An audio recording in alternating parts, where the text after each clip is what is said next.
So good evening and welcome to this event hosted by GalaxShe. GalaxShe is an online forum for women. It's a safe space that encourages you to ask difficult questions, real questions, the kind of questions that, sometimes you might hesitate to ask from people around you. And the idea is that we facilitate answers from other women who might have had similar experiences and may have some learnings that they can share. You're welcome to join GalaxShe. It's a free platform. You can scan the QR code that you see in our background or just go to galaxshe.co and you can become a member. And once you're a member, you can share your thoughts. You can challenge the norms in the society. You can, share thoughts around organizational policies, which you find, don't seem fair. You could bring up any kind of topic for discussion. You could also ask questions or share your answers to the questions that are there. We already have about, I think, 80, 90 questions on the platform on various topics related to career and even health and relationships. So you can go check out the Q&A and become part of it.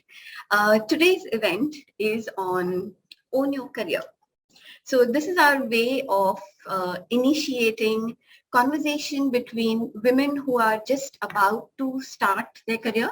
So some of you are about to pass out from your college and maybe do your master's or, get into a job, and some people who have already started working. So they have some experiences and learnings. So the idea is to, just understand what are the aspirations, what are the hopes, what are the experiences, what are the challenges, so that we can all learn from each other's experiences and, figure out a way to navigate the workplace better. That's the overall objective. And today I'm very excited to have with us these 4 young and dynamic women as our panelists. And I really am looking forward to a stimulating conversation with them. I would now like to invite Shamatmika, who is doing her internship with us, to do the introductions. Yeah. Hello, everyone. So to introduce our wonderful panel of speakers, first up we have Bhavna Mahanta, who completed her graduation in political science, journalism and economics from Mount Carmel College, Bangalore. She pursued her master's in media and communication from Christ University, Bangalore, and is currently handling campaigns at Mobile Premier League as an associate in brand marketing. Bhavna has also worked in advertising for 5 years with various leading companies like Wunderman Thompson, Lintus Group, and Dentsu. Next, we have Lavanya Desiraju, who is a final year student at Sri Ram College of Commerce. She will be pursuing her master's program from the University of Chicago. She aims to become a quantitative researcher in the future, and as a passion project, she and her friends have started an educational consultancy firm called Elpis Educational Consulting. Next, we have Sneha Nyogi, who completed her schooling from Dubai, and currently she is a final year student in Christ University, Bangalore, pursuing BBA honors with marketing specialization. She is a marketing intern at Dhatri Ayurveda and is also the co-founder of Not Another Feminist. And finally, we have Vaishnavi Vedantam, who is a student of BBA honors at Christ University, Bangalore.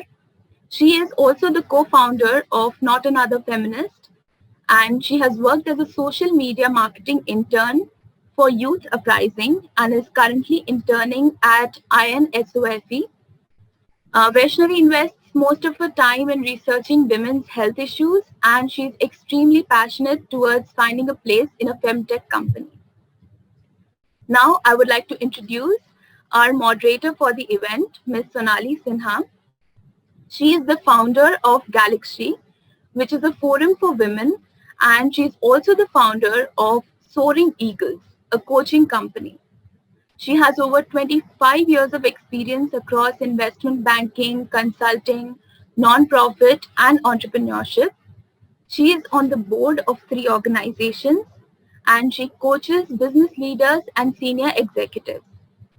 She is based in Singapore and works with clients across the Asia Pacific region. Thank you, Shamatmika. And I'm very excited to have all of you here. So the idea is we will have a conversation for about 35 to 40 minutes, and then we will open the floor for questions from the audience, and we'll try and wrap up on time. Yeah. So let me start with Vaishnavi and Sneha. You are both co-founders of Not Another Feminist. So I'm very curious to know what motivated you to start this platform, and what are you really, trying to achieve, or what do you hope to achieve through this platform? So like they introduced before, Not Another Feminist is something that Sneha and so it basically started off with Sneha and I talking about the years of sexism that we faced at college, at school, things that we didn't even realize we were facing. And it was time for us. We sat up one night and we were so frustrated about the comments that we were hearing from our peers, from our professors, and just anywhere in like from social media. And we were like, okay, there's something, there is definitely something that we can do within our college community to create change. So we were like, okay, it's time for us to start an organization, create a safe platform for people to come forward. Initially, we would try to focus it down just to with in our university, because there was a need. There was a need for an organization to start where people could actually come forward and talk about the spectrum, where they could talk about women's issues, where they could talk about the past dealings they've had with sexism, and just to it's just a platform where you can just drop a message and there are people who can just sit there and listen and be like, okay, you're not alone in this. We're there for you. And so that was the main idea of starting Yeah. Not Another Feminist. Like especially in like our college, there are like a lot of like, groups of music, dance, theater, and like, we really hadn't seen something like Not Another Feminist in college. So we thought that we would start it off with it being just in college and maybe like, expand later on, because we wanted like a safe space for people to actually talk about the things that they were going through, because the first step is to actually have conversations and start the conversation. So that's what we wanted to do with Not Another Feminist. And we also chose this name as like an irony, because, like every time you say anything, somebody will go like, oh yeah, oh my God, like, oh my God, you're another feminist. Or again, like Not Another Feminist. So we kind of chose this name as an irony to like change the dialogue and make it like, not sound like the way that people want to make it sound.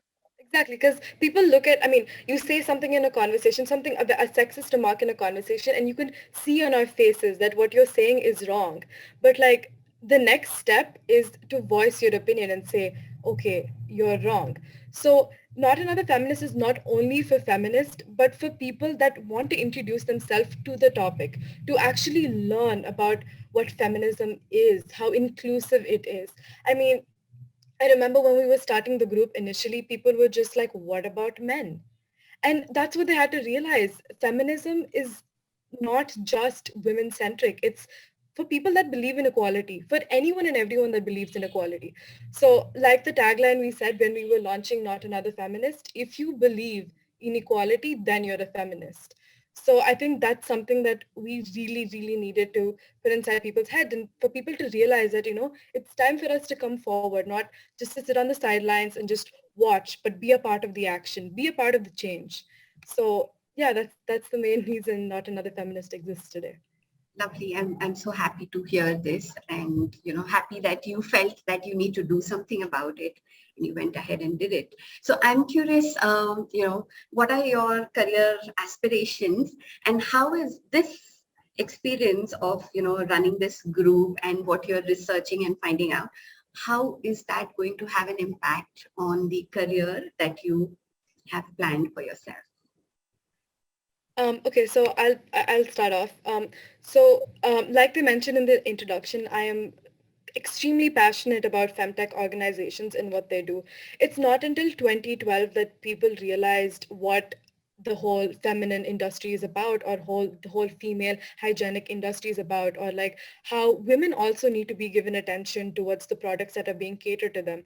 I mean, it's all been so generalized so far. I mean, we don't even realize the basic clinical trials that happen for medicines or whatever products that we use to this day. It's mostly tested on men because they feel like, okay, women's monthly cycles might come in the way of the testing findings, and but we haven't really taken time out to research, okay, how is it that we can make it more affordable, more just more towards women, cater their needs first as well. So that's where I hope to place myself, to be a part of that change. And I mean, it goes a long way, because I know the minute I say femtech, or the minute I say, oh, women's, something that's surrounded around women, people are just like, but is there a need for it? Like all these years, women have been going on with their lives. There are sanitary napkins for women. There are tampons. Everything's been so, but we haven't talked about it. Nobody talks about it. I mean, in 2021, if periods are still a taboo, or if talking about physical intimacy is still a taboo, then it calls for change. Like it's time for that change. So I think it's important to really talk about it. But then again, the questions of like what Sneha and I have faced throughout schooling, throughout college, I mean, such a basic thing as our school uniform. Like when I was going to school and people said, like literally people would take a ruler out and measure whether or not my skirt was touching my knee, above my knee, whether my socks were pulled all the way up, how my hair was tied. Just, I mean, even the innerwear I was wearing on the inside, if it was, like if they could see through it, then hello, you're attracting attention. I'm not doing it for attention. I'm not doing it for anyone else but myself. So I think for the next generation that comes across, it's important for us to change these things. School Yeah. uniforms are completely fine. That's completely fine to have, but to change the ideology that we're doing it for your safety, we're doing it for your own good, instead of being told that, if we are told to the other section of the population that thinks this way, that hey, the way that you're thinking is very narrow-minded. I mean, it's time to open your horizons, like wake up. Not to mention, if you voice your opinion in a meeting and all the attention goes towards a man, like you could say anything and everything, you could be raising the same point, but if it's a guy that says the same thing, oh, okay, well, put it on a piece of paper and let's go ahead with this. I mean, I'm sure Sneha agrees with me too, because Sneha and I Yeah. work on Yeah. projects together. Yeah, we like I've faced this a lot in like, my previous places of work as well, where like there's just a lot of like casual sexism that goes on that a lot of people don't realize. So especially with like Not Another Feminist, that's what the conversation that, we wanted to bring out. And we realized that there are a lot of men or just people in the group actually that didn't know that women go through these things because they're just like brushed aside and nobody really like talks about it. So that's what like, we wanted to do, like talk about these things. And we don't want the casual sexism to happen anymore because it's so ingrained in us that sometimes we don't even realize that it's happening until somebody like, talks to us about it, which is really, really sad. Sure. Yeah. So No, so I can clearly see that, this conversation is also going to shape your future in terms of the career choices that you might, make. Let me ask Lavanya. Lavanya, you recently started a company. So, I would like to understand what was driving force behind that. What made you set up this company? Because you are in the process of, completing your, graduation and going for your master's. So what triggered this desire to start a company? You're on mute, so if you can. Yeah.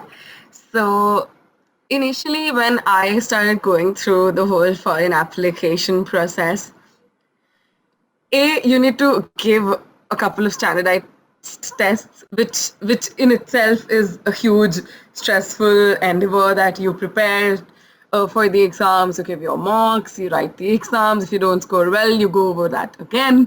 So that itself is very stressful. And apart from that, like unlike Indian universities wherein you either give an entrance or an entrance plus interview or you submit your score plus interview, the application process is very, very comprehensive.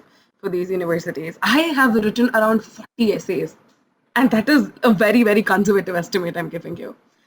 So usually what people do is they take help of consultants, right, to go through this process because it's very difficult to navigate the space on your own. And when I said, okay, so I had done a fair share of research by myself, and I actually enjoy doing a lot of research, be it any topic.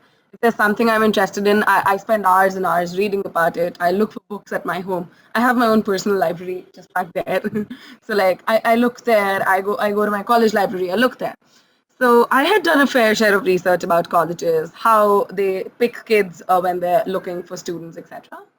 And when I went to a couple of consultants, both of them told me that I'm not capable of getting into the world top 10 universities for economics. And I was like, okay, I don't know what else these people expect. And I said, okay, they're saying I'll not get it.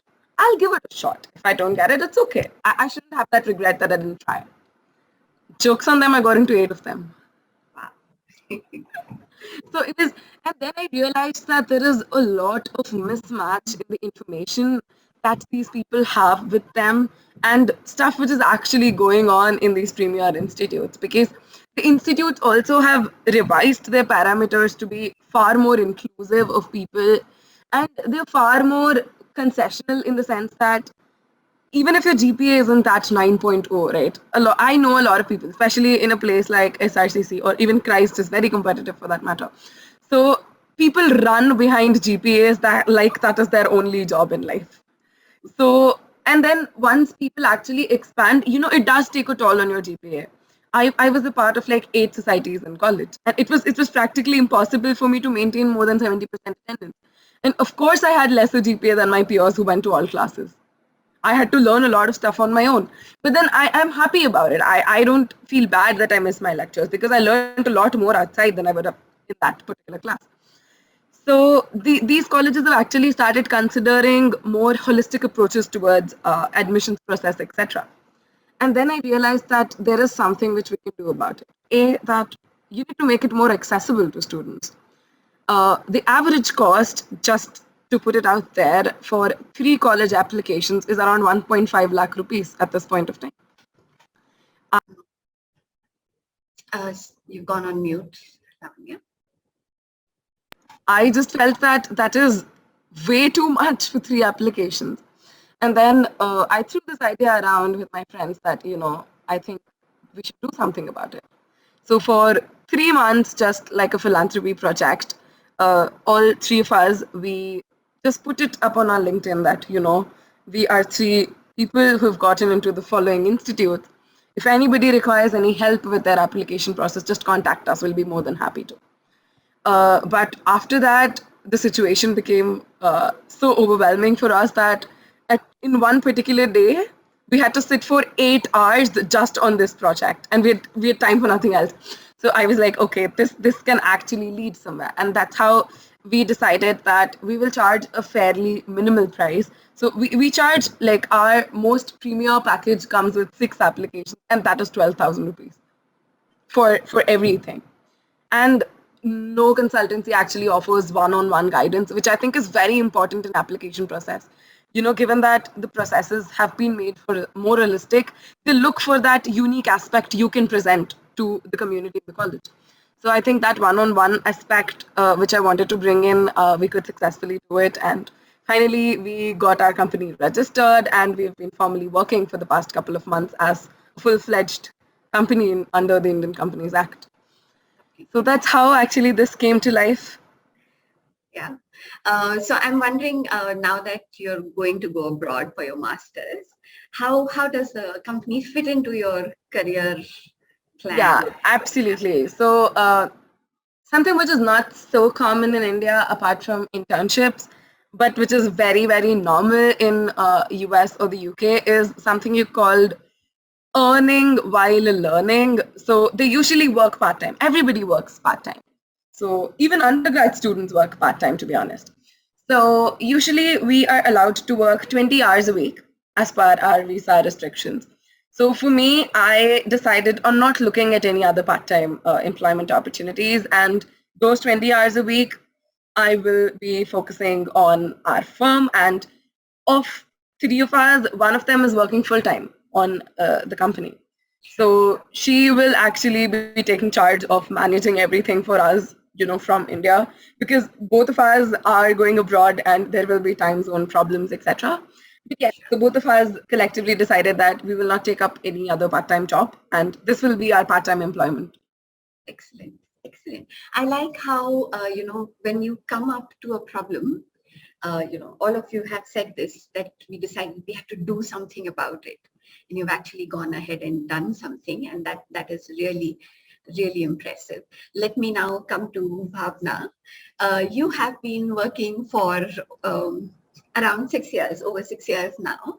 So I'm just curious, when you were starting your career, what hopes did you have, what plans did you have, and what did the reality actually turn out to be? What's the journey like?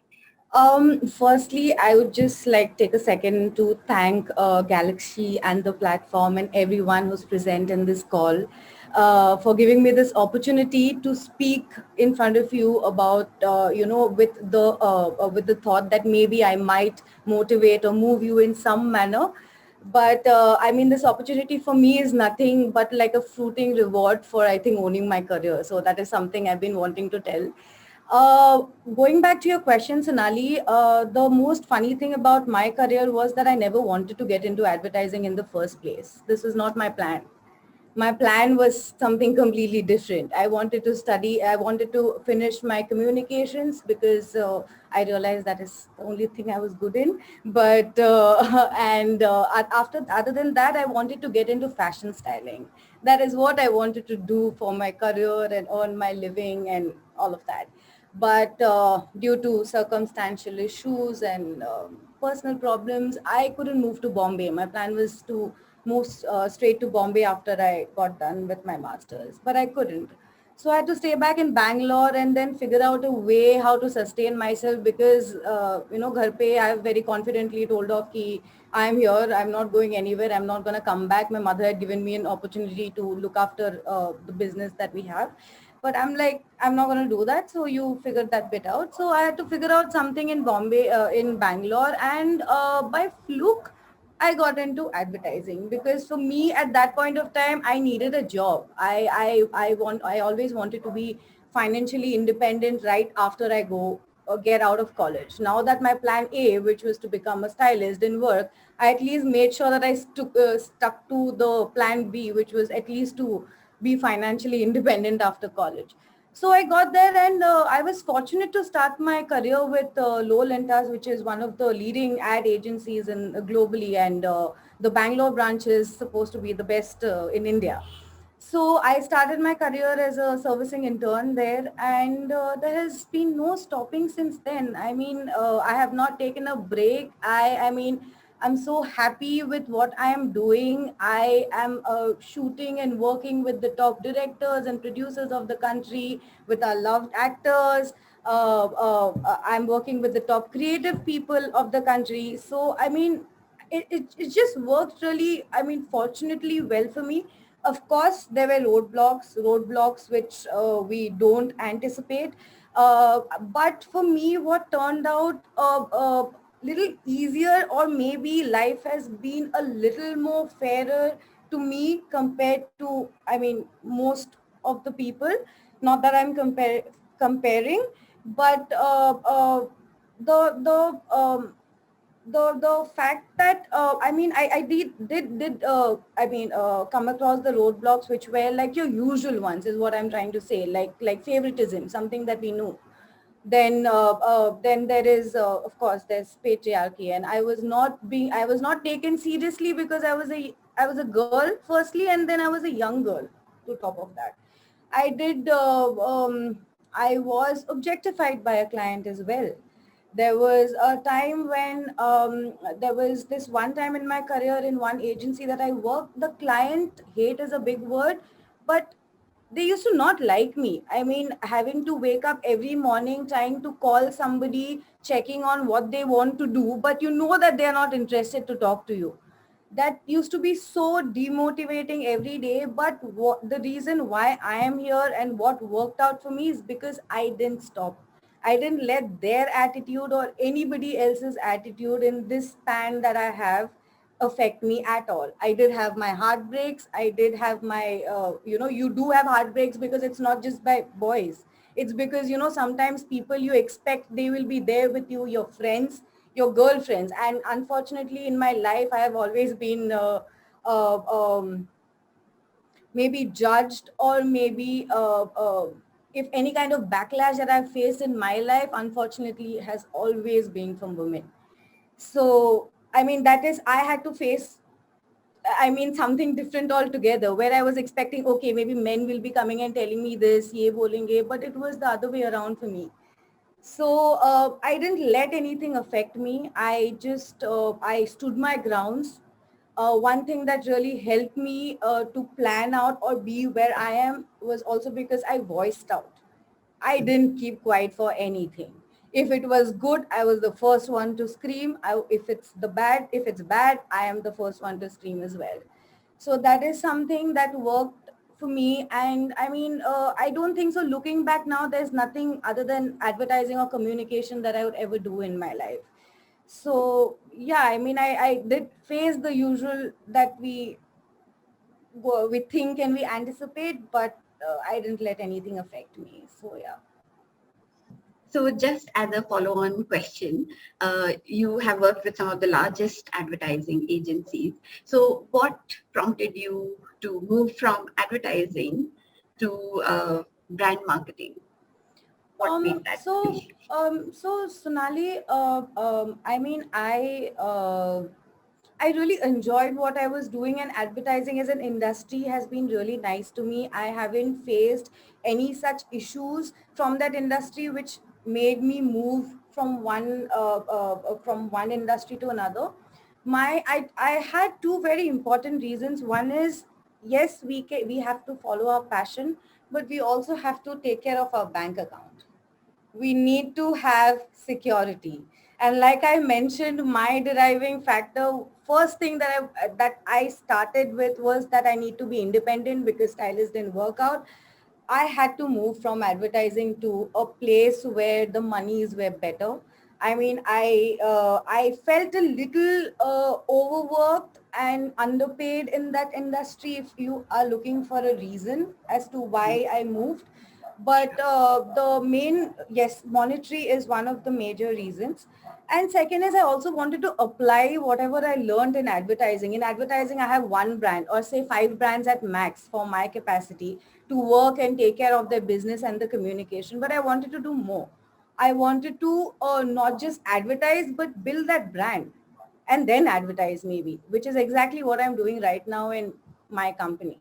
So I wasn't looking out when I switched from brand marketing to from advertising to brand marketing. It was an opportunity that I had seen, and I just ran and took it basically. Great, great. So Lovely. It's very nice the way you said, even though you started out wanting to be in a particular field, you found, joy in what you're doing here and you see yourself in this space.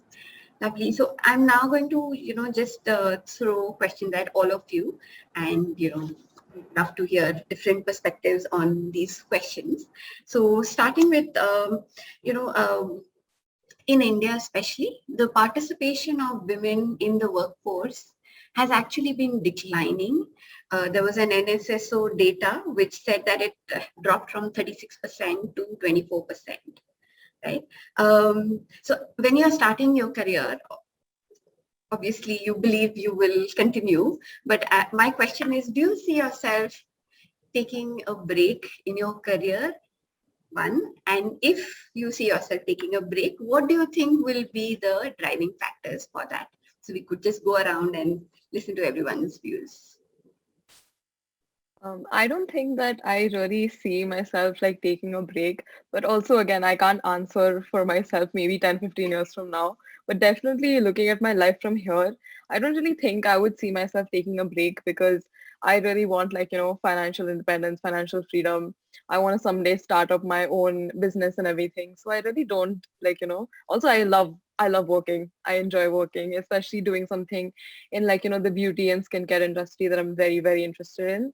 So I don't really see myself taking a break. So Okay. Yeah, I personally am the kind of person that takes each day as it comes. So I plan my life a year from now, and that's how I see it. But like, I don't see myself taking a break either because I'm the kind of person that, if I love something, there's nothing you can do to separate me from it.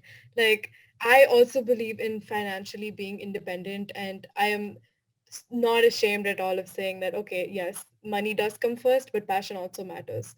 So like putting these two together, if this is what my life is going to be, then that sounds perfect for me. Because I was telling Sneha the other day that I don't know if it's about money or if it's about anything else, but if I can wake up in the morning and find that one thing that I absolutely love doing, I wouldn't mind doing it for the rest of my life. So like when I see myself a couple of years from now, I want my career to be that place. I want my workplace to be that place, that safe place where I can just go and like work 24 hours and just feel content with myself. But yeah, I think Bhavna's more, since she's been working longer than most of us, and Sneha and I are just starting, barely starting, just starting. I think she might be able to give us like a better insight as to like how she feels. I think in this entire call, Sonali would be the best person to Also give true. an understanding of how, how long, but I get you. I get Vaishnavi what you're saying. If you ask me this question, I don't want to stop because what I have seen is work and career is the only thing that stays.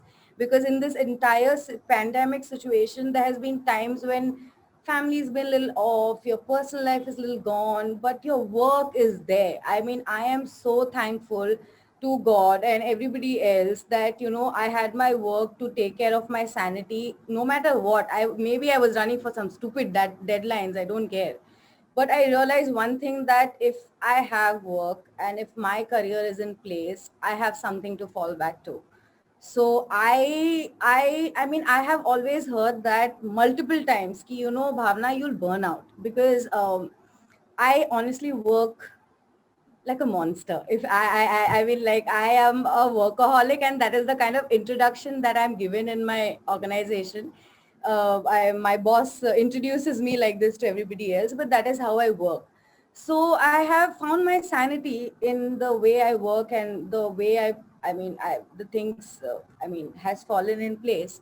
I don't see myself stopping, but maybe if I get married, I don't want to lie here because I think we are talking, we just want to be honest, right? So if maybe I get married, I would take like, say, 4 to 5 months off.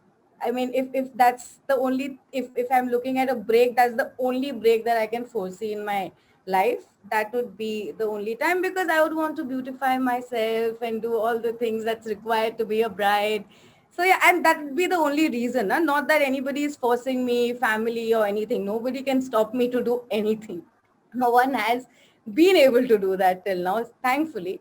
So that will be the only reason or a time where I would see myself taking a small break for myself, though, very clearly. I think Sonali ma'am should also tell us. I mean, she's like the queen of the Yeah. whole Let's empire of listen Right. to leading it all and having it all. So like, so let's listen to Lavanya first. Then I will share Right. my So for me, like I think I have a very different approach than all of the people who have spoken so far.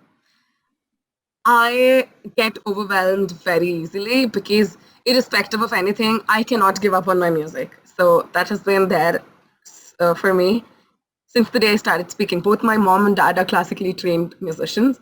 So, and they never asked me to learn. My sister also learned music, but she learned Hindustani music, which was something which never played in our house per se. But I really just enjoyed Carnatic music so much. I play 6 instruments. I sing. I've learned classical dance, and like for me, music is something I just cannot give up on. And every year, even be it academics or be it my internships or anything, I usually take a break 2 months, and that is because 1 month we have this program wherein all musicians from across the country who trained in Carnatic music meet at a place called Tiruvayur. It's in Tamil Nadu. So there is this writer called Tyagaraja. So it's his anniversary wherein they meet, and it's like a 11-day event. And I just can't afford to miss that. So even when I wrote in my application, I wrote that I will not be available in the winter break because I have to go there. I have to come back to India and be there. So I take a break every single year, irrespective of anything. I remember in my first year, I gave my last exam and I didn't come back home. I directly flew to Chennai and then I took a 18-hour bus from there and I went there and I freshened up there after my exams because I just had to do it. And that's something which I love and I can't give up on. And the second thing is, for me, mental health is something which plays on and off, especially since I've been in Delhi and I've had horrific experiences. I was molested once and people turned their backs on me saying it was my fault. I was like, what is wrong with you guys? Somebody is scared and is looking for some kind of a solace, and the response you have is it is their fault? That is absolutely insane. So, that is when I started getting scared about things. I used to be very carefree. To be honest, I'm the youngest person in my household. So I've never had to worry about a lot of things because my parents and my elder sister never let it come to me, They would handle it. And when I had to handle things on my own, that did start taking a toll on me. So I do take breaks time to time. Every week, 2 to 3 days, I have to shut everything down. So one whole day, I just curl up with some book. Weekends, I can't work. I just don't do it because, I need that time for myself. And yes, like Bhavna said, of course, if I do get married, I have no plans of as of now. I'm very young to speak on that. But yes, if I do get married, I saw my sister doing it. So I will probably take a couple months off, to become the bride they expect you to be. Not just because they expect you to be, because I do enjoy all that. I saw my sister go through the entire process. It seemed like a lot of fun, So yeah, probably then. Taking from one point from Lavanya, sorry, just to bring that up again, but the part where you said that something happened and then you changed and you got scared and you became a rather timid person, that was the other way around for me. Something Right. happened with me as well, which I don't want to talk about because, I mean, for whatever reasons. But I turned the person that I am right now because of that incident. I became more vocal. I became more carefree. I am, Right. yeah. I mean, I honestly, my first tattoo that I have, a tattoo that I got, I mean, my own handwriting written, it says, "But the fighter still remains." Oh, So beautiful. from that is when I jumped, and now, I mean, bring it on, basically. I will break your face. Yeah, I So, absolutely get that. So, that initial 6 months was very, very difficult to deal with. And now I'm like, if somebody says it's the girl's fault, I'm like, I will kill you right yeah, now. yeah, You yeah. are wrong. Check where your moral compass is going because that just can't be the case. How can you judge somebody that it's their fault Yeah. when they're victimized by something? They're scared and they're coming to you. That is not okay. And that for that same reason, I actually was one of the co-founders of the Women Development Cell in SRCC. It's so saddening that the cell was non-functioning for over 10 years in our college. And we are known to be one of the more progressive universities in the Yeah, country. yeah. And that was very scary for me. That why is this not happening? And the sexual assault committee had not convened in over 15 years in my college. Wow. I forced them to. I forced them to include students in the committee because it's so funny that middle-aged men make decisions like these, be it universities, be it the parliament, be it anything, be it firms. Why are young Yeah. women's decisions or women's decisions per se being made by middle-aged men?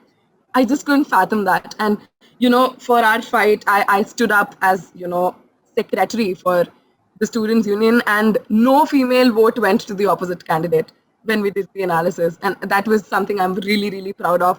And since then, like Bhavna said, I've been like, if somebody comes to me with something like this, I do my best to help them out.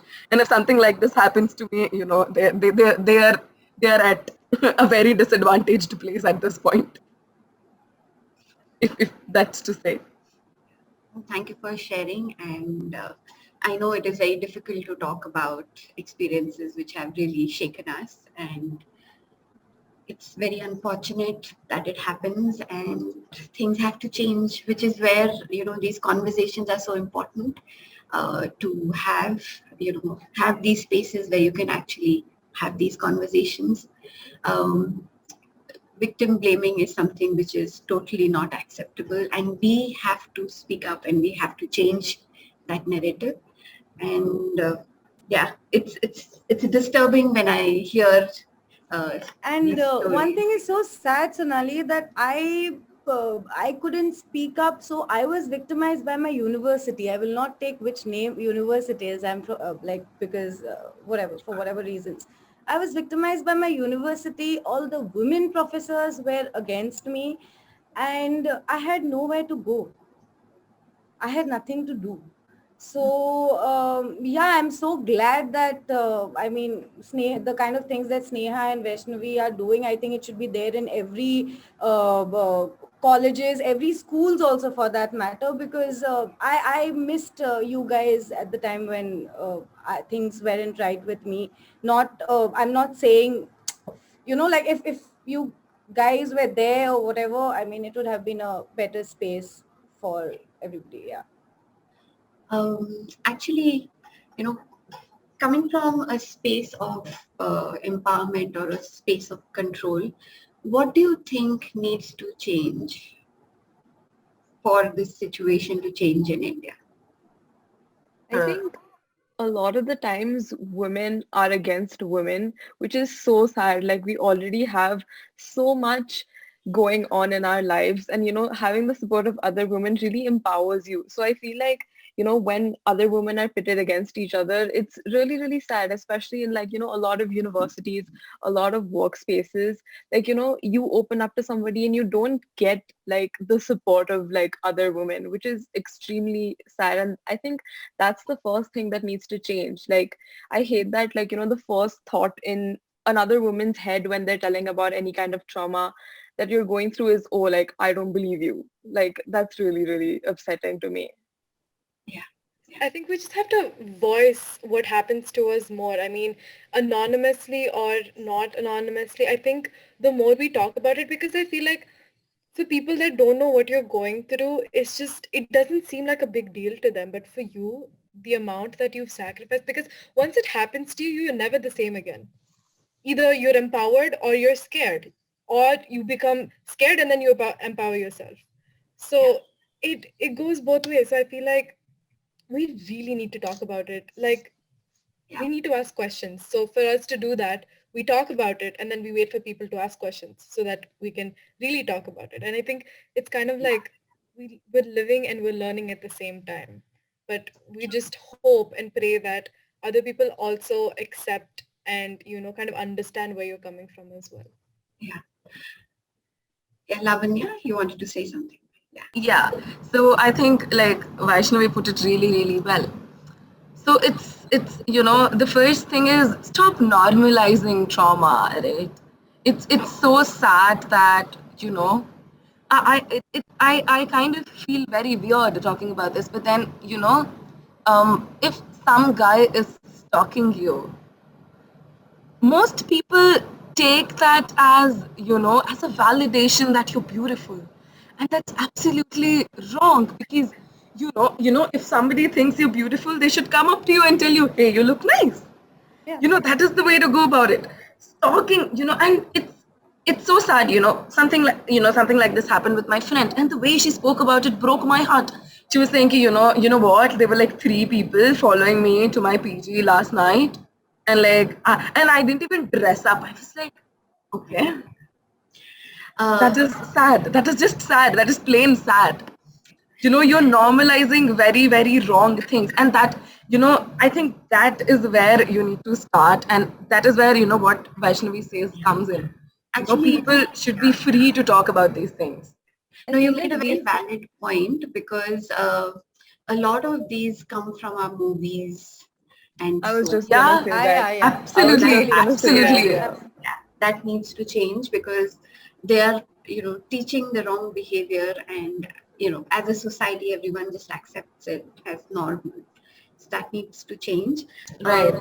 We have Like, about 15 minutes especially left. like very problematic movies like Kabir Singh, then Arjun Reddy. It just like normalizes Oh like God. Oh, abuse. yes, yeah.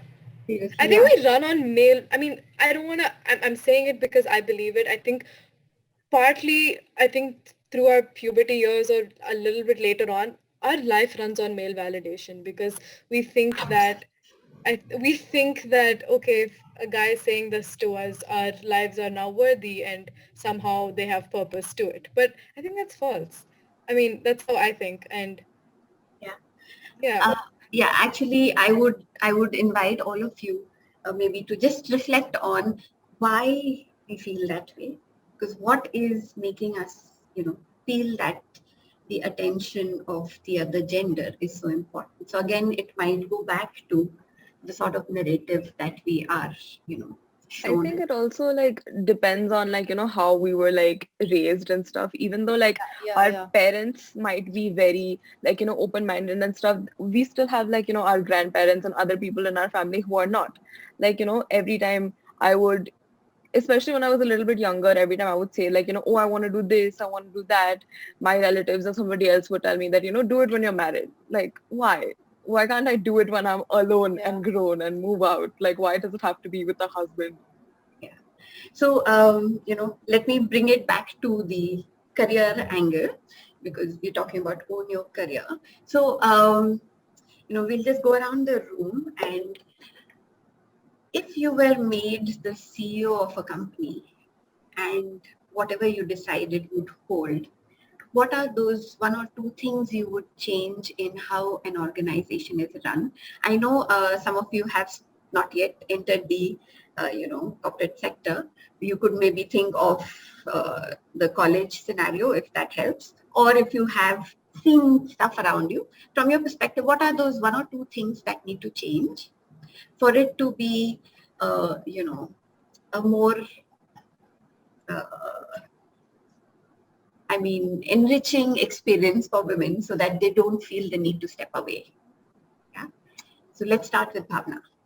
If you were the CEO, what would you change?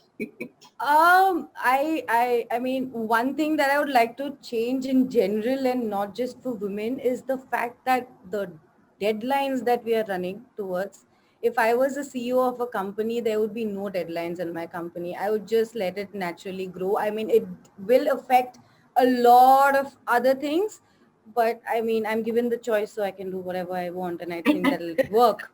And second is period leaves to be made compulsory, because there are still places where there are no period leaves, and I would educate each and every one in my organization how important that period leave is. It's not just a day where I'm taking work from home and that you keep calling me asking for multiple things. It is important, and it needs to be levied in every organization strictly. That's what I feel. Lavanya, since you are running a company. Right. So yeah, so like this was one of the main things which we actually thought of when we incorporated ourselves as a company. And so for us, we put in a clause in our formal contract agreements, which we declared for the board of directors, that at any single point of time, the number of applicants distribution into genders should be equal to the distribution in the candidates taken. You cannot favor anybody because of their gender. So it's necessarily we're gender blind when we do the review process, and nowhere in like do we ask for their name, their email ID, or their gender in our application forms. We just don't. Lovely. And we say that to contact you, you create a neutral email ID which comprises either of your favorite movie character or some random numbers, and then we ask them to we send it, because I know that bias kicks in for a lot of people when they are reviewing applications. Because before starting this organization, I did try to associate myself with a couple of agencies, just to get used to how they are handling things, and I just couldn't. And one of them straight up told me that, you will probably not work for a week in a month, and some male candidate in your place would actually do it. I was like, okay. Even if you take me and I'm not joining, okay, that's your opinion. It doesn't matter to me. And then, so that is why, I want to make sure that especially the hiring and promotion processes have to be made gender blind, A, and B, just not gender blind, B, that, I feel very bad about the fact that, like Bhavna said, there are no period leaves and there are not enough maternity leaves. My college professors came back to work on the 21st day of having a kid. That is very, very, very difficult. And you shouldn't be doing that, that's not okay biologically as well. So, paid maternity leaves have to be made mandatory, irrespective of whether they're permanent or contract employees. For guest lecturers, it's not allowed. They're not allowed to take a maternity leave, and that is so sad. And this is UGC, the epitome of education in India. So I think, like, irrespective of what kind of an organization you are, I think you should be far more accommodating of the fact that women go through a lot when they're pregnant, when they go through childbirth, and you should be accommodating of that. Thank you. Sneha? Yeah, I would just like to add to what Lavanya said. I completely agree that, there should definitely be like maternity leaves, paid maternity leaves, but I feel like there should also be paternity leaves because definitely like, even when like, especially if you like in Indian societies, it's always like, at least how it used to be like the breadwinner is the man and then the lady, like, she'll take care of everything at home. But I don't think it should be like that at all. It should have never been like that. It's like a two-person's responsibility to have like a child and everything. So I feel like there should be paternity leave, definitely. There should also be like, mental health leaves. A lot of people that, suffer from like depression, anxiety and stuff like that. It's really hard to like get up and like go to work every morning, even though you might not physically look like you have a fever or a cold or whatever. It still takes so much like mental energy.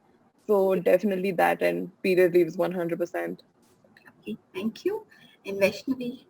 I honestly agree with all the panelists here. I mean, the fact that all of us agree on this, it just speaks volumes of how much we actually need this to be implemented in our workplace. And not to mention that hopefully in an organization that I'm a part of or maybe eventually will run, I'm really hopeful that maybe things like women hygiene products will be made free, like at least accessible to those that don't have it.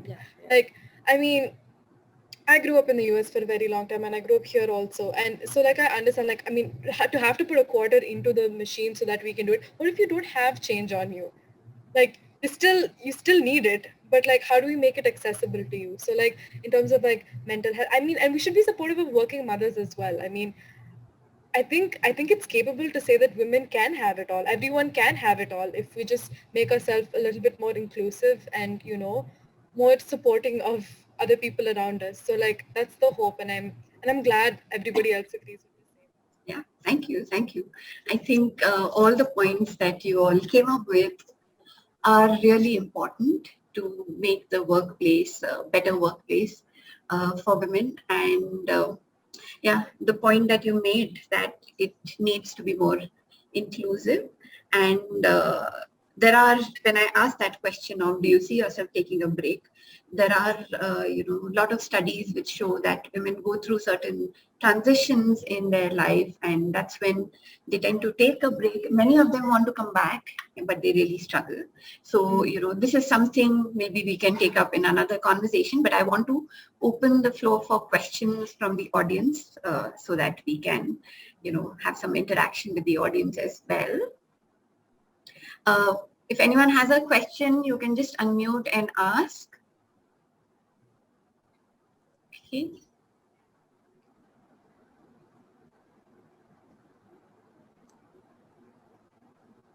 Okay, while we wait for any question to come up, I want to again, throw a question to all of you in the room.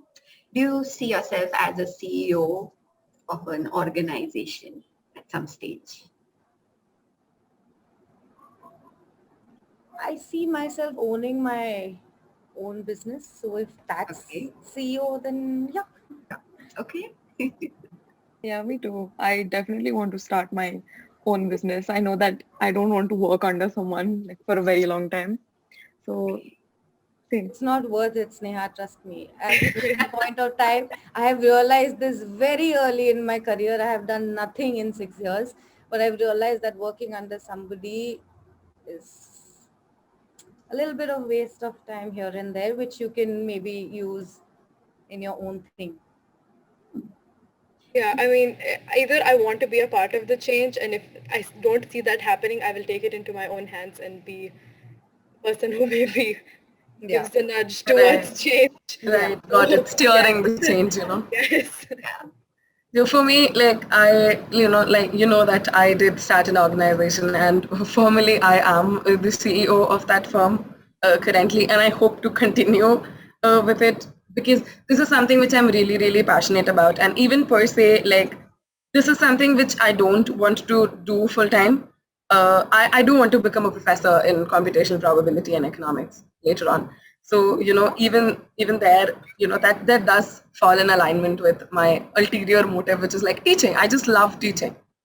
I just like it makes me so happy when very simple things like I help my friends with an exam. I help them with a couple of topics, and then they get back ki, yaar, you know what, is topic se mere koi questions galat nahi gaye the, and that gives me so much joy. So yeah, so I think yes, so I will continue to be CEO of this firm even later on. Okay. Maybe one last question. Do you see the role of a mentor in your career journey? And do you actually seek out mentors around you? I'll take. Yeah. Oh, please. Yeah, no, please. That's fine. I thought. I mean, right now as a student, my dad is probably the one person that I can go to. Like even 2:30 in the morning, if I don't know a question to an assignment or I just need extra Googling done, it's probably my dad that I go to. And for the next 2 years of my life, I mean, I think we were able to sit down together and kind of like brainstorm and like map it out. I mean, I think he's more excited than I am, but like it's nice that he's a part of like my career journey, and so like Sure. yeah, as of now it's definitely my dad. Sure. Bhavna? So if I've understood the question, were you asking if the importance of a mentor in your career, the importance, is that what you were asking? Importance, and do you feel it's important to have a mentor? Okay. Preferably in your organization or in your industry, who can sort of give direction or help you get it. I think it's very important, yeah, because there are so many things that you don't know, and that's the reason they have been there, and that's the reason they are named as mentors, or you call them mentors. It's because they know much more than you do. So it's always very good to have a second opinion to everything that you're doing. It's because for me, at least in my personal journey, I my first boss has been my mentor. Even now, if I do something, I ask him ki, hello, what's happening? Even though we are like very good friends, but I do seek out help, and I think that's very important. You need somebody to tell you and guide you ki, because we as humans, we look for validation, right? Might as well get it, take it from somebody who is worth giving or taking that validation from. It's on you who you choose it. I mean, like she said, it's a father, and I mean that way it has been my boss, ex-boss. Yeah. That's wonderful. The point that you made about validation, it's also feedback. Take feedback from somebody whose opinion you value. Don't take feedback from everybody. Yes. Also cross question. Also don't take whatever they say. I mean, if they're telling you do A and not B, ask them why not B. I think that is very, very important, and that is something which we miss at times. We just happen to agree to everything that a mentor or like a person who's senior or been there is telling. So I think we should question and take whatever you think is right, basis your judgment, your permutation combinations is what I'm trying to say. Yeah, Lavanya? Right. So I think I mostly agree with Bhavna here because, if somebody has navigated that space for much longer than you have, they would have gone through, manifold situations and circumstances that you can't even dream of. And if you can get that insider take on those things before you actually hit that roadblock, I think that support system helps you, navigate easily. And I think with more courage that, if they could get through it and they can tell me, how they got through it, Yeah. I might do the same thing, or at least I will know how I'm going to figure it out. If I don't know what I'm going to exactly do, at least I know how to get there, how to figure what I have to do. So I think it's very, very important. And you asked a second part of the question is that do you seek out? Yeah. Yes, absolutely. So absolutely, because see, for me as a student, my first mentors, especially in my professional field, were my professors at SR. And it's so nice that they gave me the freedom to always, like Bhavna said, to question anything which I did not agree with, or if I wanted greater clarity on something, they always encouraged us to ask the right questions, ask the questions that matter. And I think if you find that kind of a mentor, then that does take you a long way. Yeah, lovely. Thank you. Yes, Neha. Did you miss the question? You're on mute. Oh, I'm so sorry. I had power cut. Yeah, no worries. The question was, do you believe mentors are important? And do you seek out mentors? I agree with what Vesh said, honestly. I think that mentors are like really important. And for me, it's been like my family definitely. Like my dad, I'm the first girl in my family that's taken commerce, and rest everybody, like my dad and my uncles, my cousins, everyone has taken commerce. So like I think me taking commerce made like my relationship with my dad also much closer, because we can talk about these things. Plus both of my parents have businesses, so I would say that they're definitely my mentors, because they support me in everything that I do. So, and I think it's very important to have one. Yeah, lovely, lovely. It has been lovely speaking to all of you, and I know we have just sort of scratched the surface, and we could just go on and on sharing all this, but I think we are running out of time. So I will just call Nidhi. Nidhi, can you start your, yeah. Hi everyone. So on behalf of all of us at GalaxShe, I would like to thank all our speakers, our members, and everyone who attended the event and turned this into a success. And especially our speakers who did not limit this into a career related thing. And this was a whole women empowerment in every aspect event. So yeah. And I hope that our audience, especially our younger audience, found the answers to the questions that they had related to the issues that women have to face, especially at the workplace. And we wish you all the luck, all of you who are in this room right now. We wish you all the luck to conquer every aspect of life, literally every aspect. So, and for more such events, suggestions, questions, anything, just talking, please do sign up on our website, galaxy.co.